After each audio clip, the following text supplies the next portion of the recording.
Salut tout le monde, aujourd'hui on se retrouve pour une nouvelle vidéo sur l'aménagement de la cage d'un lapin.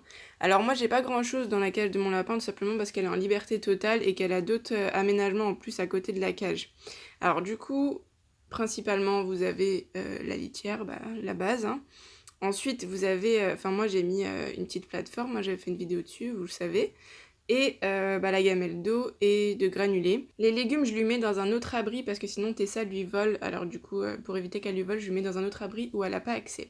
Alors là, c'est leur atelier. Elle ne l'utilise pas. Je sais pas pourquoi elle veut pas manger. Avant, elle l'utilisait très bien et maintenant, elle veut plus l'utiliser.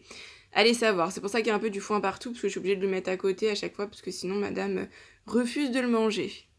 Vous pouvez aussi remplacer la gamelle d'eau par un biberon. C'est vous qui voyez selon vos préférences, selon ce que vous préférez changer tout le temps. Moi personnellement, je préfère la gamelle d'eau. Après pour les légumes, vous pouvez utiliser soit un tupperware ou un bol. En principe, les cages sont déjà vendues avec une plateforme, mais moi j'ai préféré l'enlever parce que Nina faisait que de faire pipi tout le temps dessus. Donc ça sert à rien en fait que je le garde parce que si elle fait pipi dessus, ça me sert de litière. Mais j'en ai déjà une de litière donc vaut mieux éviter. Et puis en plus ça prenait plus de place qu'autre chose, là au moins c'est plus aéré, elle a plus de place, elle peut se coucher dedans tranquille. Avant que j'ai ma chienne, du coup j'avais enlevé carrément le grillage parce que vu qu'elle est totalement en liberté, ça sert à rien. Mais vu que après j'ai eu ma chienne pour pouvoir éviter qu'elle l'embête en fait, du coup j'ai rajouté la grille comme ça au moins si Nina a envie d'être tranquille, elle peut y aller et Tessa ne sera pas là pour l'embêter. Vous voyez qu'à ce moment-là, j'avais 2 litières, tout simplement parce que Nia, en fait, elle faisait partout, tout le temps, et du coup, j'avais 2 litières. J'en avais mis une sur la plateforme que je vous disais, là, quand je vous ai dit qu'il y a une plateforme déjà mise. Voilà, c'était celle-là, mais je l'ai enlevée. En plus de ça, quand Nina se mettait en dessous, elle y allait que quand elle était tout bébé, mais après, elle était trop grande. Du coup, ça servait à rien, donc je l'ai enlevée. Je mettais aussi un tapis de chanvre à l'intérieur pour éviter qu'elle glisse, mais au final, vous avez vu, maintenant je le mets plus parce que elle passe plus trop de temps à l'intérieur de sa cage et puis elle va directement sur la petite plateforme que je lui ai mis. Après, vous pouvez aussi l'installer comme ça, votre cage, c'est vous qui voyez. Vous voyez là, les légumes, je les ai mis dans un petit bol. Bon, le bol là, il est à l'extérieur de la cage tout simplement parce que quelqu'un avait dû me demander ce que je faisais et j'ai dû prendre la photo pour dire je suis en train de changer la cage, tout simplement.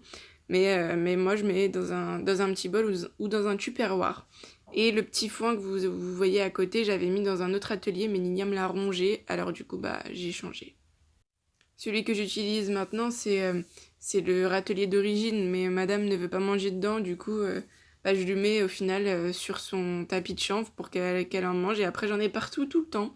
C'est un peu chiant parce que je dois nettoyer encore plus, mais bon, c'est comme ça.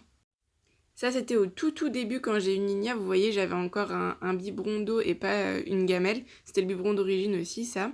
Alors du coup, j'avais laissé la grille pour pouvoir faire un deuxième étage. En fait, en haut, j'avais mis des petites plaques en bois et elle aimait bien se coucher dessus.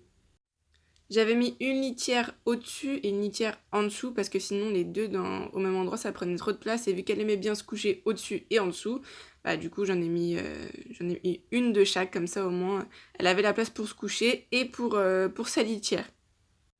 J'aimais bien l'idée de lui faire un étage en plus comme ça au moins elle pouvait être au-dessus et voir un peu tout ce qui se passait.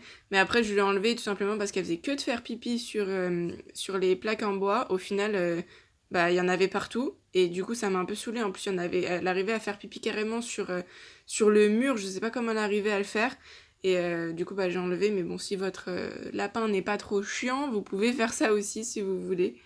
En plus je lui ai acheté un autre abri, mais un abri normalement qui doit être dans les jardins, donc elle a la place et puis elle peut sauter dessus et tout, donc ça servait à rien que je lui laisse un autre étage, elle en avait déjà un. Du coup, après, je lui ai enlevé. Mais bon, si vous avez pas d'autre abri et que vous voulez leur ajouter un autre étage, c'est sympa comme ça. Vous mettez des petites plaques en bois et comme ça, au moins, ils peuvent aller dessus. Mais faites attention que ça glisse pas trop. Donc, mettez un peu de tapis de chanvre. Moi, c'est ce que je faisais. Parce que sinon, après, il risque de se faire mal s'il glisse et qu'il tombe. Voilà, donc si vous faites comme moi, que vous êtes très minimaliste et que votre animal est en liberté totale, vous pouvez aussi rajouter un petit abri en pont si vous voulez pour qu'il puisse se cacher. Mais moi, vu que je l'ai mis à l'extérieur, ça sert à rien que je le mette dedans. Mais vous pouvez aussi, c'est vous qui voyez. En fait, vous pouvez faire plein de choses, c'est juste que à la base, il faut juste avoir les bases, quoi. Tout ce qui est eau, gamelle, râtelier, litière, et après, sinon, vous aménagez un peu comme vous le souhaitez. C'est vraiment en fonction de l'espace que vous accordez à votre lapin, s'il est en liberté, en semi-liberté ou pas du tout. C'est vous qui voyez, en fait, faut s'adapter. Voilà pour cette vidéo, si elle t'a plu, n'hésite pas à liker, commenter, partager et à t'abonner à la chaîne si c'est pas encore fait. Et n'oublie pas le compte Instagram de la chaîne également. Salut!